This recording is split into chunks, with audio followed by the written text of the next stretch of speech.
I'm here with JD McClure of Arsenal Audio. JD, how's it going, man? It's good. Pleasure to be considered a ongoing part of this project. No, it's a pleasure's been mine, and it's been fun. Today I had a major milestone, or I guess a milestone, where I put the product in the first guitar store, locally owned guitar store here in Louisville, Kentucky. So that's pretty exciting. So we've come a long way. I appreciate your help along the way, and it's been it's been extremely enjoyable, and it's been awesome. For this series, my goal is to just talk to musicians who are working in the industry, if you will. I'm guessing something like 99% of the talented, musicians and artists who are good enough to get paid to do what they do are probably not household names.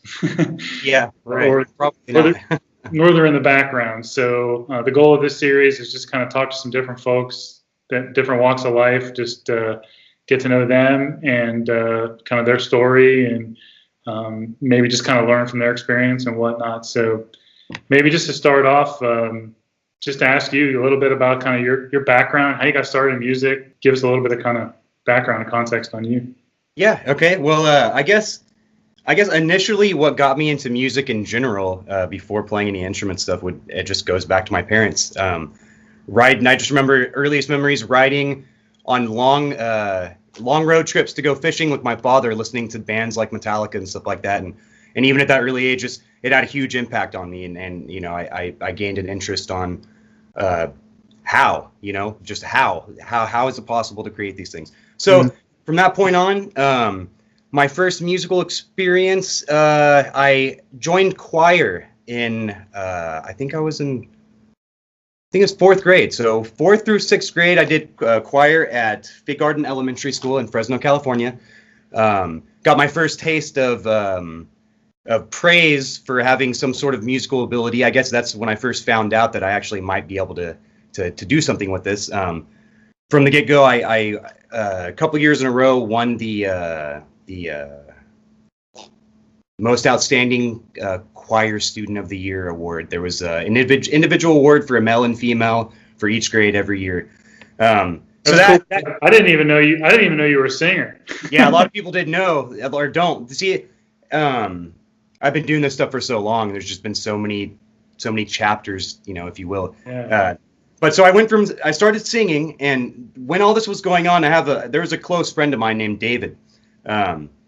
We had this dream early on of starting a band. He was into music just as much as I did, or was. His parents were the same as my parents, constantly listening to music around him, getting his curiosity going, to the point to where in 3rd grade, he was already dubbing his own tapes, making mixtapes and showing me new bands. Yeah, I mean, we started really young. This is, something we've always been into. He got his first guitar, actually not much different looking than this one.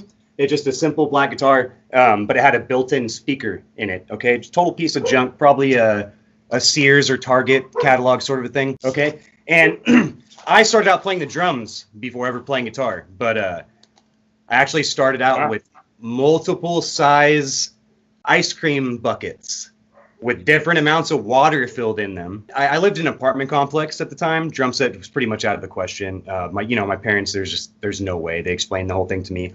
Just so happens that my dad's a guitar player, okay? So he had an acoustic guitar sitting around, all the time.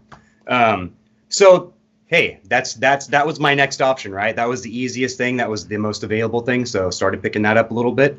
He noticed my interest was more than just, simple curiosity, and taught me a few chords. And once I learned those couple of chords, literally just watch out. Like, you could not get me to do anything else. I'd sit in my room for hours, by myself. That's pretty much all I did. And if I wasn't there doing that, I was with my friend David, who I mentioned earlier, and we were already starting our first band. I actually have recordings. How old were you when you were? I have recordings from when I was 9. Wow. So yeah, basically we were doing our own spoofs, covering other people's materials, just making up our own lyrics, and not even really playing like chords or nothing. Literally, you just kind of just saying stuff along, not knowing what we were doing at all. And I literally have this stuff like recorded. It's ridiculous. But good times. And so anyways, I got my first guitar for Christmas. My first electric guitar. I got it at Christmas. I think I was 14. I remember my parents did the whole thing to where they put there must have been like 30 Post-it notes around the house. And so I remember I wake up and there's a Post-it note sitting next to my bed. And, it's the first clue. Go to this place and look for this, and go to the next place. They had me run around the house for at least 20 minutes. I was pretty suspect that something was going on because they know how long I've wanted an electric guitar, because I think I'd been playing just on an acoustic for about a year at that point. And so it satisfied my parents, beyond the phase, that they realize, okay, he's actually serious. Yeah, he's going to stick with this stuff. Worth an investment. So so for somebody that is, so you're in California, obviously there's a more of a scene, if you will, in California than in the middle of maybe, I don't know, Kansas or something. Right. How much of a factor would you say that is in this modern age for somebody that has ambitions to be seen and validated? What would your recommendations or your advice? Nowadays, to be honest, I don't think location has a whole lot to do with it. Depending on what kind of musical act you're going to be involved with, like if you're wanting to be in a band or if you're wanting to, join a classical symphony, or whatever the case may be, sure, everybody's, experience is going to be a little bit different. But with the way things have gone, it's like everything is all based on internet, YouTube, all these things. And you almost have to develop that kind of a fan base, before people start to take you seriously, because you can become a successful musician regardless of where you're living. With technology and the way you can communicate with people nowadays and everything that's out there, I don't think it plays the kind of factor that it used to. So what's the advice for the let's just say the 16-year-old who has dreams to be actually playing in clubs and my straight up advice, like straight up, dude. So you know me a little bit. It's only been 6 months, but you see a little bit of how I do things. My whole deal is to do everything you can. You know what I mean? Like, for me, it's not, focus on this, focus on that. For me, it's like, if an opportunity comes up, I'm taking it. If somebody has confidence, that I can do something, I'm going to do everything I can to ensure that they were correct. I have, me personally, I have a strong passion to prove something to myself. Okay. I know not everybody has that, so I can't just outright say, dig deep, this and this. It's not the same for everybody, right? Yeah. But the thing is the one advice I would give to that 16-year-old kid, if I was talking to myself, is that's the thing. Just spend as much time as you possibly can doing it, And if it's something that you love and it's something that's going to happen, as cheesy as it may sound, like you just kind of feel it, man. You just you just kind of know if it's right for you or not. Like, you can't force it. You can't make it happen. Like, there's been so many situations and so many people, so many conversations I've had where I'm talking about what, I plan on doing with my career musically and how I know I'm going to do something. Now I have absolutely no doubt that there's going to be somewhere down the road that I'm going to solidify something. And the funny thing is what I don't pay attention to and realize is I already am working in music. I already am doing all this music stuff, right? I'm just still always focused on the next thing. I'm still always focused. You're always walking up the mountain. You don't realize how high how high you are or whatever. Yeah. And sometimes, when you look back, it's hard for me to recognize. It's so far away, so to speak. You know what I'm saying? So talk a little bit about kind of where some of the things you're doing now, some of the significant milestones along the way, and then kind of bring us to where you are today, and then where you want to go from here. Yeah, I could bring up there's a couple of situations that come into mind. The first truly significant thing that I can think of that happened to me musically, that not only made me feel like a big shot, but like this was real. So we had our first session at a actual recording studio. I think I was 16 or 15, so I'm still young, dude. I still haven't been playing for just a couple of years, right? It's at Peter Wolf Sound. Great guy. Anybody within the area that can book him for recording, I highly suggest it. So we go to the studio, walking in for the first time. I mean, it's the real deal, right? I mean, I have my, guys can't really see it, but I have my, studio. It's a room. This guy, he's upgraded since then, but his first studio was this huge, place, this facility with multiple rooms. I've never seen anything like it. It's got its special, vocal booth. It's got its area for drums, et cetera, et cetera. You get the point. Recording studio. So he goes and he sits us down in the control room, which is basically where the mixing board is, and you have your monitors and you're listening back to everything that we've just previously worked on. And he's telling us the story about where he got the mixing board from, okay? And the mixing board that we're currently recording our very, very first single on was the exact same mixing board that was used to record the Black Sabbath Paranoid album. So, I wasn't even a Black Sabbath fan. It didn't matter. Just being a kid and realizing that this same board was used by these famous, musicians. Oh, this is so cool, And so I'd say that was probably the first moment where I felt like, here I am sitting in the recording studio, recording on the same, mixing desk that Black Sabbath recorded this massive album on, and so that would be number one, the number one first thing, that got me excited about the experience of the music industry. Another big thing that I'd like to bring up that kept me personally focused in a good way and a bad way, maybe sort of cocky during the time. Anyways, so I had a band named Infidel, and we'd been together for a few years. We were an all-instrumental band, just finished recording our own EP. So this was the first recording that I worked on. We did a 3-song EP. So first of all, it was an accomplishment for us in itself, the fact that we did this entire thing by ourselves. We wrote it, obviously, did all the performing, obviously, all the recording stuff, ourselves, the mixing, mastering, the whole thing we did ourselves, first time. So we decided to send that out to some record labels, shop around, see if, we can find some interest. And we had 2 really big record labels give us immediate interest.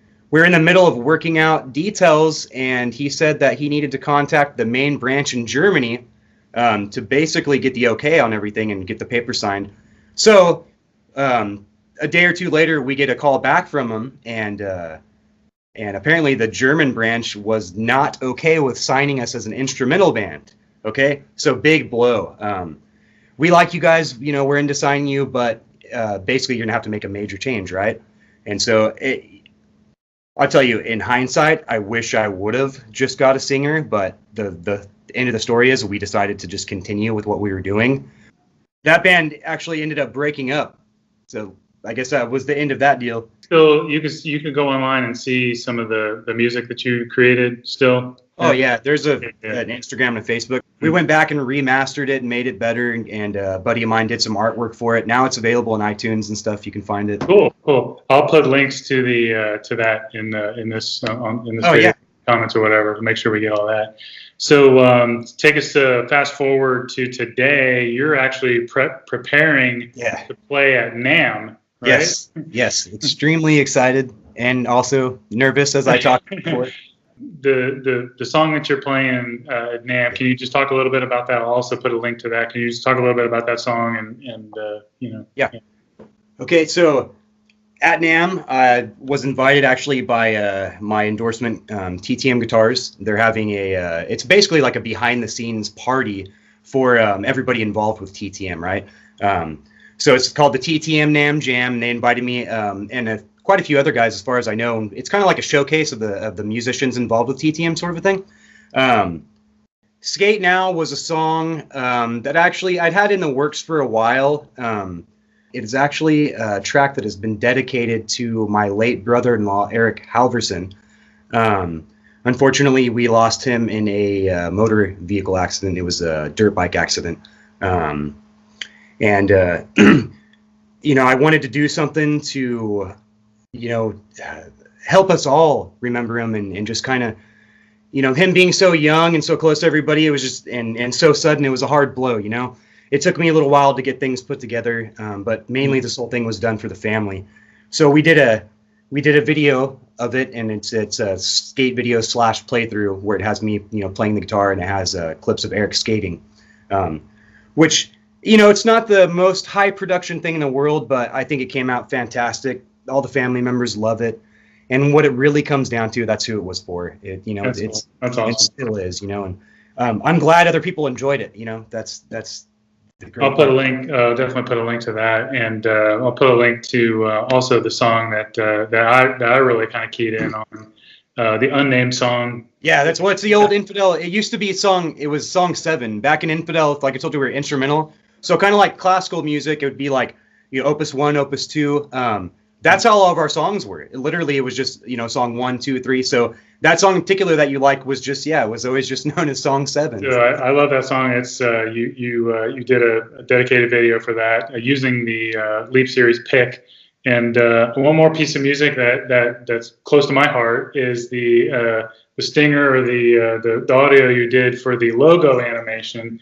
I love that little jingle, man, or whatever. Like I don't know how many videos there's going to be of this, but every time that logo animation plays, every time they hear that, I want them to think of you, and awesome. and hopefully they'll get to see this and get a sense for the background and whatnot. So probably should wrap this up so we don't have too long of a video. But man, this has been awesome, and I think it was good. Thanks for your time, and I'm gonna play the end animation right now.